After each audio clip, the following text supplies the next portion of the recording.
Welcome to law and human rights news channel. నేను Prabhakar advocate. ఈరోజు ఆడపిల్లలకు ఏ సందర్భంలో ఆస్తిలో వాటా రాదు అనే అంశంపై వివరాలు తెలుసుకుందాం. అమ్మాయిలకు కూడా అబ్బాయిలతో పాటు ఆస్తులలో సమానత్వం అని సుప్రీంకోర్టు చెప్పింది. 2005 యాక్టుతో పాటు పలు జడ్జిమెంట్లు ఉన్నాయి. గతంలో ఎన్టీఆర్ ముఖ్యమంత్రిగా ఉన్నప్పుడు చేసిన చట్టం కూడా ఉంది. ఇప్పుడు సుప్రీంకోర్టు ప్రకారంగా అబ్బాయి అయినా అమ్మాయి అయినా సరే ఆస్తిలో సమాన హక్కుదారులుగా ఉన్నారు. అలాగే బాధ్యతలు కూడా సమాన బాధ్యతలు ఉంటాయి. అయితే ఆడపిల్లలకు ఏ సందర్భంలో ఆస్తిలో వాటా రాదు అనే విషయం తెలుసుకుందాం.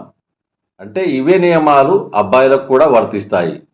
అయితే మొదటగా ఆస్తి అంటే ఏంటి, ఆస్తిలోని రకాలు ఏంటి తెలుసుకుందాం. ఒకటి సెల్ఫ్ అక్వైర్డ్ ప్రాపర్టీ, అంటే స్వార్జితం, సొంతంగా సంపాదించుకున్నది.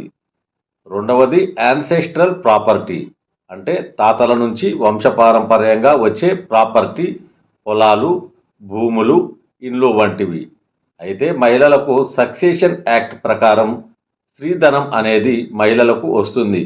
అంటే మహిళలకు వివాహ సమయంలో తల్లిదండ్రులు ఇచ్చే బహుమతుల రూపంలో కానీ, తల్లిదండ్రులు ఇచ్చే డబ్బు రూపంలో కానీ, లేదా ఏదైనా అదృష్టవశాత్తు ఆమెకు ఆస్తులు కలిసి రావటం వంటివి, లేదా కష్టపడి ఆమె డబ్బు సంపాదించుకున్న మొత్తం స్త్రీధనం అని అంటారు. దీన్ని సెల్ఫ్ అక్వైర్డ్ ప్రాపర్టీ అనవచ్చు.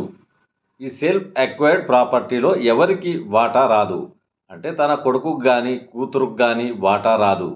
సెల్ఫ్ అక్వైర్డ్ ప్రాపర్టీని ఆ మహిళ తన ఇష్టానుసారం చారిటీకి లేదా దానం చేసుకోవచ్చు, మరి ఇంకెవరికైనా ఇవ్వవచ్చు.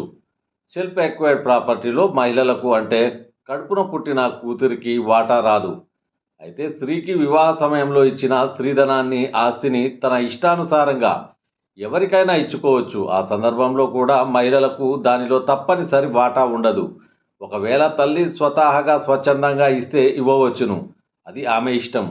అయితే మరొక సందర్భంగా రీలింక్విష్డ్ డీడ్ సమయంలో, రీలింక్విష్డ్ డీడ్ అంటే హక్కు విడుదల పత్రం అనవచ్చు. అంటే ఉదాహరణకు ఒక ఇంట్లో ఇద్దరు అన్నదమ్ములు, ఒక చెల్లి కానీ ఒక అక్క కానీ ఉంటే ఆమెకు వచ్చే వాటాను తనకు అక్కర్లేదు అని రీలింక్విష్ డీడ్ అనే హక్కు విడుదల పత్రాన్ని మిగతా వారసులకు కానీ ఇచ్చినట్లయితే ఆమెకు ఆస్తిలో హక్కులు వర్తించవు. ఒక రకంగా ఆస్తి హక్కు కోల్పోయినట్లే. ఈ సందర్భంలో కూడా ఆడవారికి, మహిళలకు ఆస్తిలో హక్కు ఉండదు. సెక్షన్ 26 హిందూ సక్సెషన్ యాక్ట్లో మరొక సందర్భంలో ఎవరైనా హిందూ స్త్రీ కానీ పురుషుడు కానీ హిందూ మతాన్ని వదిలి అన్య మతాన్ని స్వీకరిస్తే, అంటే వేరే మతం స్వీకరిస్తే, అలాంటి సందర్భాలలో వారికి ఆస్తిలో వాటా రాదు. అయితే ఒకవేళ అన్నదమ్ములు కానీ వారసులు కానీ ఒప్పుకుంటే ఆస్తి ఇవ్వవచ్చును, అది వారి వ్యక్తిగత విషయం.